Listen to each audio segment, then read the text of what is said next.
चलते हैं Delhi BJP headquarter, क्योंकि वहां पर हमारे दो संवाददाता हमारे साथ जुड़ रहे हैं, तरुण हैं और अनुवेश हैं। और चूंकि बीजेपी दफ्तर में आमतौर पर मैं खुद कई बार जा चुका हूं चुनाव के दौरान, बहुत हलचल रहती है, चहल पहल रहती है। अनुवेश आप और तरुण, आप और अनुवेश आज दोनों सुबह से वहां पर हैं, क्या इस वक्त बीजेपी दफ्तर का मूड माहौल है? क्योंकि जो उम्मीद थी उसके मुताबिक परिणाम नहीं आए हैं। और आप देखिए कि एग्जिट पोल में 350 से ज्यादा सीटें ऑलमोस्ट सारे एग्जिट पोल में दिए जा रहे थे। सिर्फ हमारा जो एग्जिट पोल था जी मीडिया का, वही सटीक साबित हुआ है। तो इस वक्त जब आप दोनों वहां पर हैं तो क्या देख पा रहे हैं, क्या फील कर पा रहे हैं? जब नेताओं से आपकी बातचीत हो रही है, क्या कह रहे हैं वहां?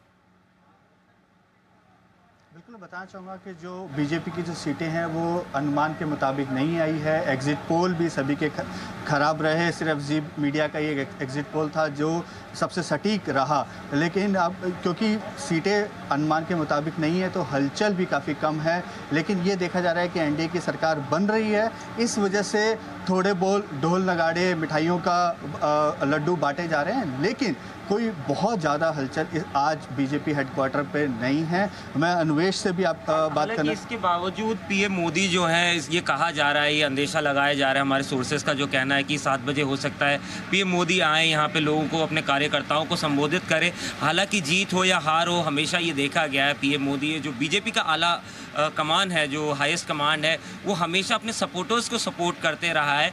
तो अभी ये कोई बड़ी बात नहीं होगी या फिर कोई शक की बात नहीं होगी अगर 7 बजे पीएम मोदी आते हैं और अपने जो वर्कर्स हैं, जो जिस तरीके से बहुत सारे दूर दूर से लोग आए हैं और यहाँ पे दिल्ली बीजेपी हेडक्वार्टर में आए हैं, और जिस तरीके से और वो यहाँ पे आते हैं और बीजेपी के जो आला अधिकारी हैं वो यहाँ पे पहुँचे, क्योंकि ऑलरेडी एक बैठक चल रही है जो जेपी नड्डा जी के यहाँ पे चल रही है, जिसमें बीजेपी के जो तमाम बड़े नेता है, शीर्ष नेतृत्व है, वो वहाँ पे मौजूद है। वो अपनी रणनीति बना रहे हैं, आगे किस तरीके से काम किया जाएगा।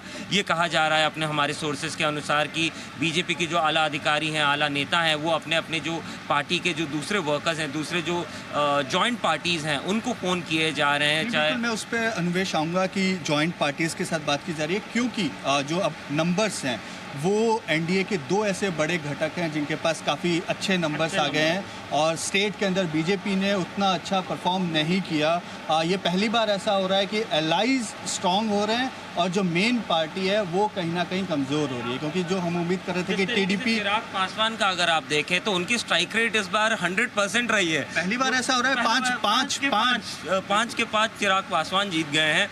और मतलब बीजेपी को जहां आप देखते हैं बिहार में अगर जाएं तो बीजेपी वहां पे फर्स्ट हैंड पार्टी थी अगर पिछले आप उनके लेजिस्लेटिव असेंबली में देखें, लेकिन इस बार चिराग पासवान के उनके चाचा के पास उनका सीट चले जाना पिछली बार, और इस बार जिस तरीके से चिराग कि वहाँ पीएम मोदी भी आ सकते हैं शाम 7 बजे। कार्यकर्ताओं की भीड़ दिख रही है क्या बीजेपी दफ्तर में?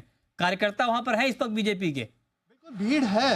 हाँ बिल्कुल मृत्युंजय, भीड़ है, लेकिन जिस उम्मीद, यदि ये सीटें 300 से पार होती या एग्जिट पोल बिल्कुल सटीक आते तो ये जो भीड़ थी ये काफ़ी ज़्यादा होती। उस मुताबिक ये भीड़ नहीं है। लेकिन एक जो सबसे बड़ा, जो आज की भीड़ का जो सबसे बड़ा रीज़न है, दिल्ली की 7 सीटों पे बीजेपी लीड कर रही है। ये एक बड़ा जो मैंडेट यहाँ पे दिल्ली से वापस एक बार मिल रहा है, क्लीन स्वीप बीजेपी को यहाँ पे मिल रही है, वो भी एक बड़ी वजह है कि जो यहाँ पे कार्यकर्ताओं की भीड़ है। सातों जो मेंबर ऑफ पार्लियामेंट हैं, एनडीए को बढ़त, लेकिन वो खुशी का माहौल नहीं। संभवतः बीजेपी की बढ़त, एनडीए की बढ़त में जितनी खुशियां होनी चाहिए थी वो कांग्रेस मुख्यालय में शायद दिख रही हो। अमरीश मेरे सहयोगी वहां से हमारे